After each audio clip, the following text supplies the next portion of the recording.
Hey guys, this is Dave from my Vanguard here with another deck profile video. I haven't been posting videos for a while, but been busy. A lot of work, of course, as you see, a lot of burns in hands, trying to move up in the world, and other life issues. So, since it's a video I haven't made in a while, I'll try to make a really good one.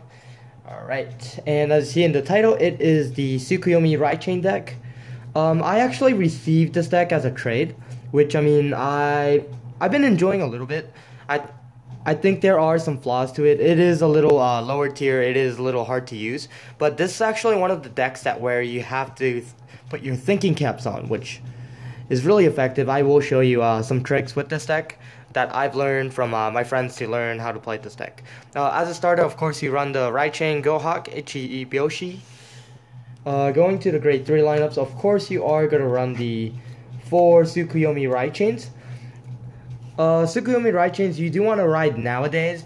I know before you didn't want to ride into it too much, or you really didn't care if you didn't have the Raichain off. But now with the new Stride out, which is the other Tsukuyomi Bundidi, which is a Mundidi, which is really good because you can put cards into Soul and draw cards for it.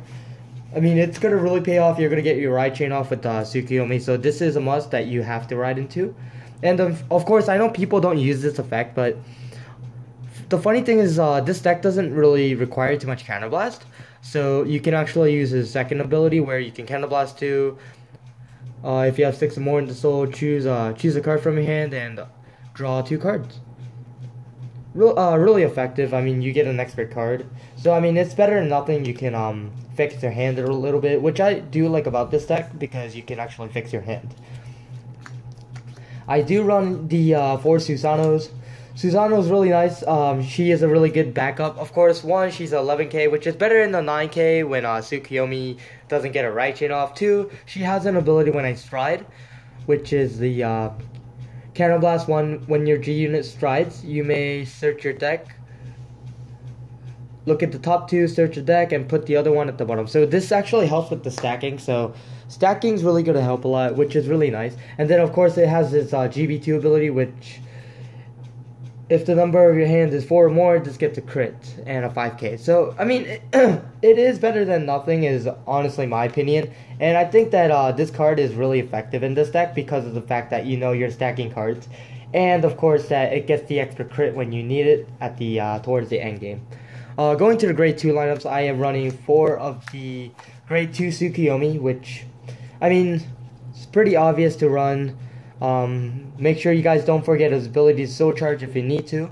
Honestly, nowadays, I really don't need to soul charge necessarily. Like, sometimes I don't soul charge using Tsukuyomi's effect. But yeah, Tsukuyomi is a must that you have to run. Of course, I do run the Silent Toms. I have 2 different artworks. I got the old one, the new one. I actually like both anyway, so that's why I kept 2. But as you know, Silent Tom is one of the stronger cards in OTT, and the reason why you should run OTTs is because when this unit attacks on the Vanguard or the rear guard circle, your opponent can't guard with 0s. So Silent Tom is a card where you would put down late game when you're almost at your stack, or when you're at your stack and you want to put all your crits and power to Silent Tom, so it's unblockable. Of course, it is an 8k, but if you put another 8k at the bottom, it will be a 16k column, so make sure you guys be aware to run those 8ks for Silent Toms. Silent Toms are really good. At the end game, Silent Tom is one of the most effective cards that you guys can use for OTTs. And then, of course, I am running 3 of the Diviners, which is a GB1, Counterblast 1, draw a card. I think this card is really good. Better than any other 12k attackers or such, because of the fact that it helps you get to your stack a little bit faster. I mean, people might say, yeah, it's only one draw, but the thing is, there were most situations where I was out by 1, and this card actually helped me to got me into that 1. So really effective card, honestly, from my opinion. There's no beatdown strategies or anything. It's just that you guys get to your stacks, get ready to crit the opponent. Grade 1 lineups, of course, I am running the 4 Tsukuyomis. Pretty obvious, it's a Raichain deck, so you have to run your core. And then, unfortunately, I do want to run a Chocolat, but I did have these, which, I mean, they're not too bad, but there's a situation where I was wishing that, oh, I wish I had a Chocolat to block the rear guard, or Toms or such. But, you know, I think these are still good. They're the Unflipper Perfect Guards from the new set. It does help out when you want to use extra counter blasts, so it's somewhat effective. Honestly, I think, my opinion-wise, Chocolat is a better choice. The other grade 1 lineup, it is the Stride Enablers. I only do run 3. I don't think 4 is necessary. 3 does pretty well. And of course, you want to Stride in this deck because it is the Stride format, and striding is one of the main cores how you would defeat your opponents. Because that triple drive, triple crits is very effective. And then, of course, the reason why I run 3 of those is because I want to run 3 of the 8Ks. You would run the 8K beaters because of the fact that you want to put it behind Silent Tom. Because 8 plus 8 is 16, and 16K columns are good against 11K columns. So, must have, must run. Trigger lineup is pretty simple. I do run the 4 older lows and megas heal trigger because of the fact that this deck is in a Legion deck, so there are situations where I want to put triggers back or extra cards back just in case I am in the urge to run out. So lows and megas does that part, and of course it reshuffles the deck, which is really awesome. So if your stack is really bad, you would just reshuffle your deck with lows and megas, and of course you get to put a trigger back. So crit wise, I do run 12 crits, but honestly the other crit doesn't matter except for Psychic Bird. So I do run 4 Psychic Birds, 4 of the new ones. That really doesn't matter. I couldn't find the older ones, but it is preferred to run the 5Ks. But yeah, I run 12 crits. Simple reasons, lower the tier, the more crits you run is my logic in deck building nowadays. And of course, crits are the most effective way to win your games very easily when you're at Stride. So, and of course, you're trying to stack these crits for your Tsukuyomi combo. So, crits are very good. Honestly, I mean, if you want to run a low tier deck, I think it's fine because of the fact that if you run 12 crits, your deck's going to be stronger anyways, so it doesn't matter. Oh, and I'm pretty sure you guys have some questions. Why don't you run Luckbirds? I do have Luckbirds. I think that Luckbirds were a good card, especially in decks like Solus or such. But for Tsukuyomi, I do want to... I mean, I don't really need the Soul, but there's more effective cards I can run. And it's like Soul Blast, draw a card, it's a 5K booster, so I mean, I don't think it's very helpful. And then the reason why I don't run the extra Stride Enabler is because I wanted to fit space for the other 8K beaters, so... Pretty simple logics. And then, of course, the Stride lineups, I do run the... 4 Tsukuyomis because it's a Tsukuyomi deck, and this is the main reason why you run Tsukuyomis. It's the same thing. You just look at the top 5. If Tsukuyomi is your soul, you can you can draw up to 2 cards after putting a Tsukuyomi Ride Chain into your soul, and this is the reason why you can run the grade 3 Tsukuyomi effectively nowadays.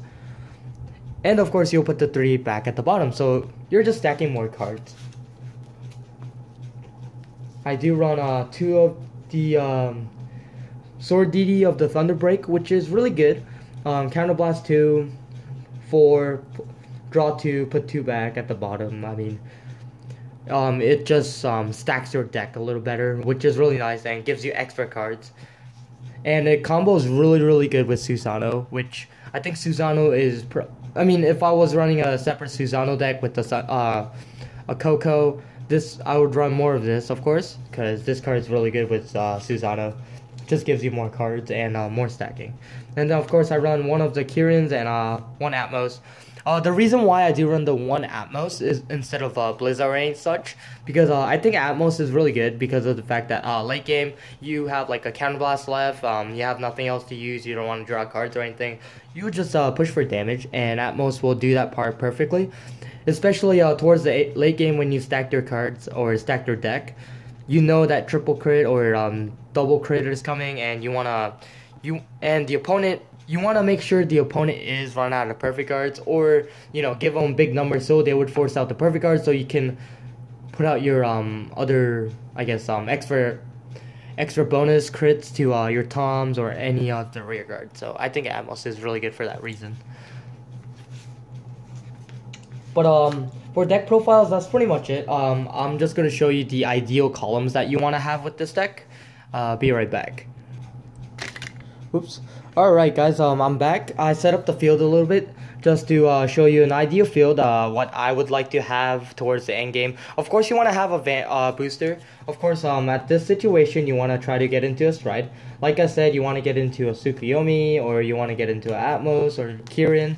Just something that can triple drive and you know cards are coming up. So, you know, let's say you use everything, you have a Kirin left. So let's say you're on a Kirin. Alright, so usually, let's say if you had this, you would attack, depending on the situation, if they have like 5 damage, you just want to attack with the Vanguard. Or, you know, if you know you have like, what, 1 card after your stack, you would use this effect, Counterblast, draw a card, and you're at your stack, so you would attack, triple crit all on Tom, and then attack. Or you want to, let's say you're at the opponent's at 5 damage, you want to have an ideal, double ideal columns of silent Toms like this, and then you just want to start pushing. You want to attack and then put any crits on the silent Toms and push in, because these are 21k columns. I mean, Tsukuyomi deck's pretty easy if you know how to function it.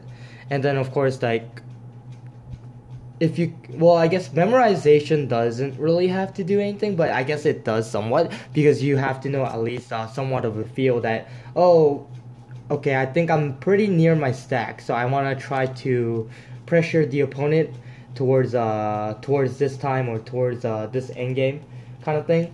So yeah, but that's pretty much it on my reviews on Tsukuyomi deck. Hope you guys liked it. Make sure you guys comment, rate, subscribe down below. And I do apologize for not posting for a little while, because like I said, work life, busy life. Daniel's busy with college, so we both didn't have time, obviously. And then, of course, honestly, from my opinion-wise, there wasn't anything interesting at the moment, so I couldn't really post up anything. But, like always, guys, imagine the victory. I am Vanguard.